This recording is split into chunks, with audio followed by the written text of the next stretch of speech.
আল্লাহ পবিত্র কোরআনে বলছেন, সূরা মাইদার 90 নম্বর আয়াতে উল্লেখ করা আছে, আল্লাহ বলছেন, ইয়া আইয়ুহাল্লাযীনা আমানু, হে মুমিনগণ, ইন্নামাল খামরু ওয়াল মাইসিরু, নিশ্চয়ই মদ এবং জুয়া ঘৃণ্য বস্তু, ওয়াল আনজাবু ওয়াল আজলামু, মূর্তি পূজার বেদী এবং ভাগ্য নির্ণয়ক শয়তান মিন আমালি শাইতান, এগুলো শয়তানের কার্য, ফাজতানিবু লাকুম তুফলিহুন, তোমরা ইহা বর্জন করো যাহাতে সফল কাম হইতে পারো।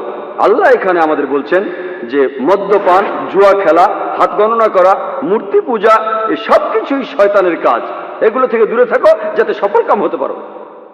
হিন্দু ধর্মগ্রন্থেও এই একই কথা বলা হয়েছে।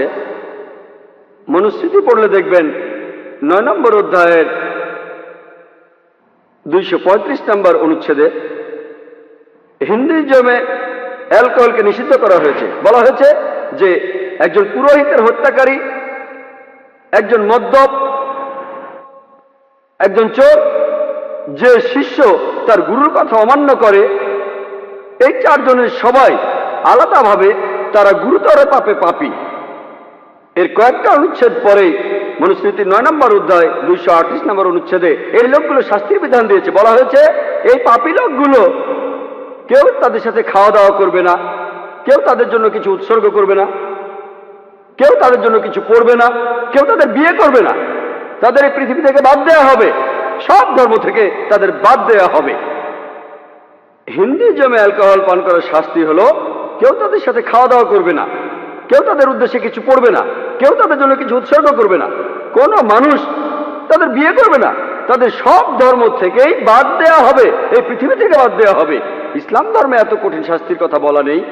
একজন মদ্যপের শাস্তি এরপর আরো বলা আছে মনুস্মৃতির 11 নম্বর অধ্যায়ের 55 নম্বর অনুচ্ছেদে বলা হয়েছে যে একজন মদ্যপ, একজন পুরোহিতের হত্যাকারী, যে লোক চুরি করে, যে শিষ্য তার গুরুর আদেশ অমান্য করে, এই সব লোকগুলো আর তাদের যারা সাহায্য করে তারা গুরুতর পাপে পাপী। শুধু মদ খেলেই নয়, যদি আপনি মদ্যপের সাথে থাকেন, মনুস্মৃতির কথা অনুযায়ী 11 অধ্যায় 55 নম্বর অনুচ্ছেদে আছে আপনি গুরুতর পাপ করছেন।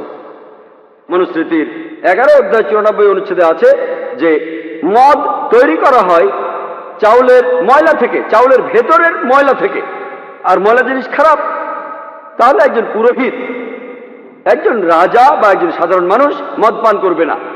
হিন্দু ধর্মগ্রন্থে অনেক জায়গায় বলা হয়েছে মদ পান নিষিদ্ধ, যেমন মনুস্মৃতির 9 নম্বর অধ্যায় 225 নম্বর অনুচ্ছেদে, মনুস্মৃতির 7 নম্বর অধ্যায় 47 অনুচ্ছেদে, মনুস্মৃতির 7 অধ্যায়ের 50 অনুচ্ছেদে, ঋগ্বেদের 8 অধ্যায়ের 2 অনুচ্ছেদের 12 পরিচ্ছেদে, ঋগ্বেদের 8 অধ্যায়ের 21 অনুচ্ছেদের 14 পরিচ্ছেদে, অনেক জায়গায় হিন্দু ধর্মগ্রন্থে অ্যালকোহল বা মদপানকে নিষিদ্ধ করা হয়েছে।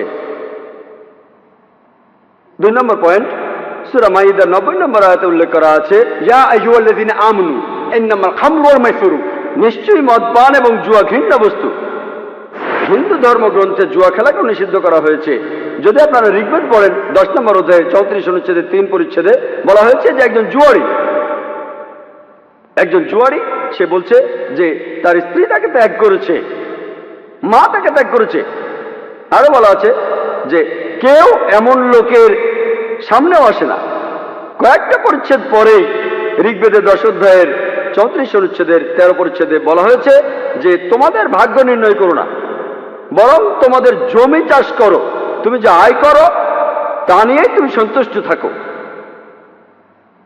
জুয়া খেলাকে এছাড়াও নিষিদ্ধ করা হয়েছে। মনুস্মৃতির 7 অধ্যায়ের 50 অনুচ্ছেদে বলা হয়েছে মদ্যপান, জুয়া খেলা, নারী এবং শিকার, এর সবগুলোই পর্যায়ক্রমে গুরুতর পাপ। অ্যালকোহল পান করাকে এছাড়াও নিষিদ্ধ করা হয়েছে মনুস্মৃতির 7 নম্বর অধ্যায়ের 47 অনুচ্ছেদে, মনুস্মৃতির 9 নম্বর অধ্যায়ের 221 থেকে 228 অনুচ্ছেদে মদপানকে নিষিদ্ধ করা হয়েছে মনুস্মৃতির 9 নম্বর অধ্যায়ের 258 অনুচ্ছেদে। 3 নম্বর পয়েন্ট, ওয়াল আনজাবু ওয়াল আজলামু, মূর্তি পূজার বেদী ও ভাগ্য নির্ণয়ক স্বর।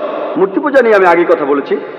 ভাগ্য নির্ণয়ক স্বর, ভাগ্য গণনা, মনুস্মৃতিতে উল্লেখ করা আছে 9 নম্বর অধ্যায়ের 258 অনুচ্ছেদে যে যে ব্যক্তি তার জীবিকা নির্বাহ করে মানুষের ভালো খবরগুলি বলে, ভবিষ্যৎ বক্তা, যে ভাগ্য গণনা করে, মনুস্মৃতির 9 নম্বর অধ্যায়ের 262 অনুচ্ছেদে বলছে রাজা তাদেরকে শাস্তি দেবেন তাদের অপরাধের মাত্রার উপর নির্ভর করে।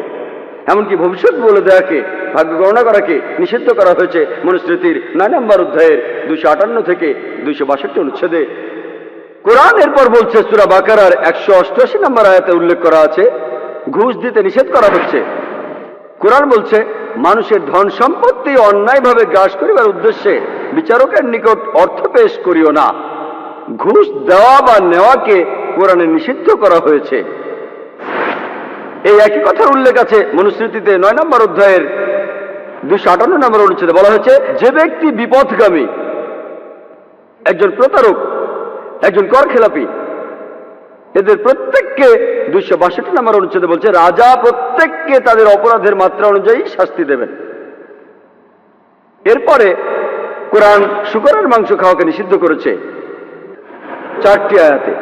আল্লাহ পবিত্র কোরআনে বলছেন, সূরা বাকারার 173 নম্বর আয়াতে উল্লেখ আছে, সূরা মাইদা 3 নম্বর আয়াতে উল্লেখ আছে, সূরা আনামের 145 নম্বর আয়াতে উল্লেখ আছে এবং সূরা নাহলের 115 নম্বর আয়াতে আছে, হুররিমাত আলাইকুমুল মাইতাতু ওয়াদ-দামু ওয়া লাহমুল খিনজির ওয়া মা উহিল্লা লিগাইরিল্লাহ বি। তোমাদের জন্য যাহা হারাম, মৃত জন্তু, শূকরের মাংস, রক্ত এবং যাহা জবাই করে আল্লাহর পরিবর্তে অন্য কাহারও নাম লওয়া হয়। পবিত্র কোরআনে যেসব হারাম করা হয়েছে তার মধ্যে একটা হলো শূকরের মাংস। শূকরের মাংস নিষিদ্ধ। আর হিন্দু ধর্মগ্রন্থ শূকর খাওয়াকে নিষিদ্ধ করা হয়েছে। মনুস্মৃতিতে উল্লেখ করা আছে 5 নম্বর অধ্যায়ের 19 নম্বর অনুচ্ছেদে। বলা হয়েছে, একজন ব্রাহ্মণ স্বেচ্ছায়, সে যদি ব্যাঙের ছাতা খায়, সে যদি শূকরের মাংস খায়, যদি সে পেঁয়াজ খায়, মোরগের মাংস অথবা রসুন, সে পতিত হবে। এরপর বলা হয়েছে যে বিষ্ণু সূত্রে 5 নম্বর অধ্যায়ের 49 অনুচ্ছেদে যে শূকরের মাংস যে বিক্রি করবে তাকে সেদিনই শাস্তি দেওয়া হবে। যে নিষিদ্ধ প্রাণীর মাংস বিক্রি করবে, যেমন শূকরের মাংস, তাকে সেদিনই শাস্তি দেওয়া হবে। শাস্তিটা হলো তার একটা হাত আর পা কেটে ফেলা হবে। বিষ্ণু সূত্রে 5 নম্বর অধ্যায়ের 49 অনুচ্ছেদে বলছে, যদি কেউ শূকরের মাংস বিক্রি করে তার শাস্তি হবে তার একটা হাত এবং পা কেটে ফেলা হবে। এমন কঠিন শাস্তির কথা কোরআনেও বলা হয়নি। তাহলে হিন্দু ধর্মগ্রন্থগুলি আরো কঠোরভাবে শূকরের মাংস খাওয়াকে নিষিদ্ধ করেছে। ইসলাম ধর্মগ্রন্থগুলি এত কঠোরভাবে বলছে না। তবে ইসলাম সম্পর্কে অনেকের ভুল ধারণা রয়েছে, আর ইসলামের দিকে আঙ্গুল তুলে প্রশ্ন করে যে ইসলাম ধর্মে মেয়েদের কেন ছোট করে দেখা হয়।